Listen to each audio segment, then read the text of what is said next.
département d'État a annoncé la semaine passée des restrictions de visa contre Moustapha Sangar, alors commandant d'un régiment de commando parachutiste, et du major Lassine Togola, commandant d'un bataillon de forces spéciales. Les deux hommes étaient responsables d'éléments des forces armées maliennes qui ont mené les opérations à Moura, dit le département d'État. L'ONU a accusé début mai l'armée malienne et des combattants étrangers d'avoir exécuté au moins 500 personnes en mars 2022 lors d'une opération anti-djihadiste à Moura. Les Occidentaux, dont les Américains, assurent que ces combattants étrangers sont des membres de la société de sécurité privée russe Wagner, aux agissements décriés dans différents pays. La junte au pouvoir depuis 2020 dément la présence de Wagner et parle d'instructeurs de l'armée russe déployés au nom d'une coopération d'État à État. Elle a rejeté le rapport de l'ONU comme biaisé et affirmé que seuls des djihadistes avaient été tués à Moura, et aucun civil. En même temps que les sanctions contre les deux commandants maliens,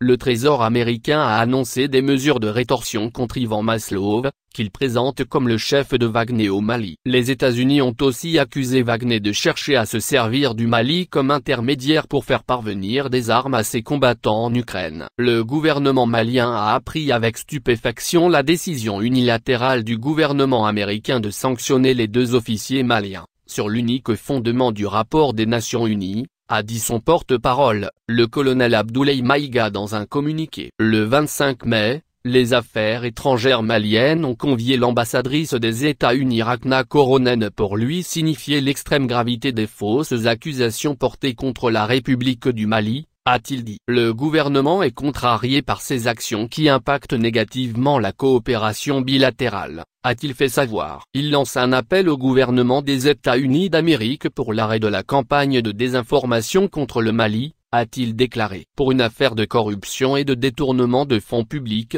deux hauts cadres de la compagnie malienne pour le développement du textile, CMDT, ont été interpellés, puis déférés à la maison centrale d'arrêt de Bamako par les éléments de la gendarmerie du camp I, le vendredi 26 mai dernier. Assurant être embrassés par cette décision du gouvernement, les autorités maliennes jugent qu'elle survient à un moment où elles luttent obstinément contre la junte française, promotrice du terrorisme dans le Sahel. À travers cette attitude des États-Unis d'Amérique, précédée de leur refus de livrer en 2021, un avion de l'armée de l'air malienne le CASA, le gouvernement de la transition est contrarié par ces actions qui impactent négativement la coopération bilatérale, à un moment où le Mali lutte obstinément contre la junte française, promotrice du terrorisme dans le Sahel, lit-on dans le communiqué du gouvernement malien. Les sanctions américaines. Les autorités de transition du Mali continuent de contester le fondement de la décision de restriction de visa de l'administration américaine. En effet, le gouvernement malien continue de remettre en cause le rapport produit par l'Organisation des Nations Unies. Le gouvernement de la transition a appris avec stupéfaction la décision unilatérale du gouvernement des États-Unis d'Amérique,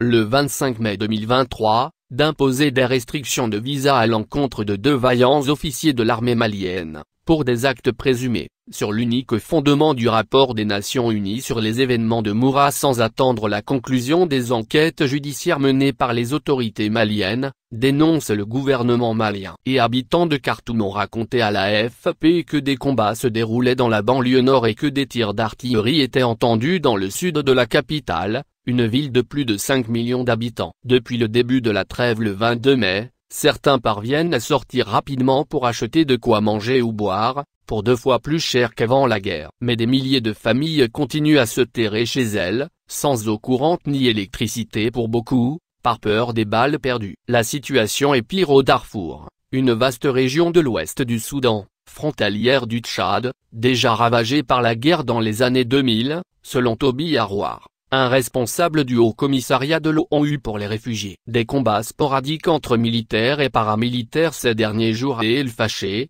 au Darfour Nord, jusqu'à l'intérieur du camp de déplacés d'Abou Chouk, ont fait des victimes civiles, dit-il. Des maisons ont été pillées et des dizaines de milliers de personnes ont été de nouveau déplacées par ces combats qui sont une violation flagrante du cessez-le-feu et empêchent la distribution d'aide humanitaire, a-t-il ajouté. Selon l'ONU, 25 des 45 millions de Soudanais dépendent désormais de l'aide humanitaire, dans ce pays qui est l'un des plus pauvres du monde. Lundi dernier, l'armée du général Abdel Fattah al-Burhan, le dirigeant de facto du Soudan, et les paramilitaires des Forces de soutien rapide, FSR, du général Mohamed Hamdan Daglo, son adjoint devenu son rival, s'étaient engagés à cesser raids aériens, tirs d'artillerie et combats de rue pour laisser sortir les civils et permettre l'acheminement de l'aide humanitaire. 7e jour de la trêve, qui expirera à 19h45 GMT, les rares cargaisons de nourriture et de médicaments parvenus à quelques hôpitaux de Khartoum ou dans des zones épargnées par les combats ne sont qu'une goutte d'eau face aux besoins. Au Darfour et, selon l'Organisation mondiale de la santé,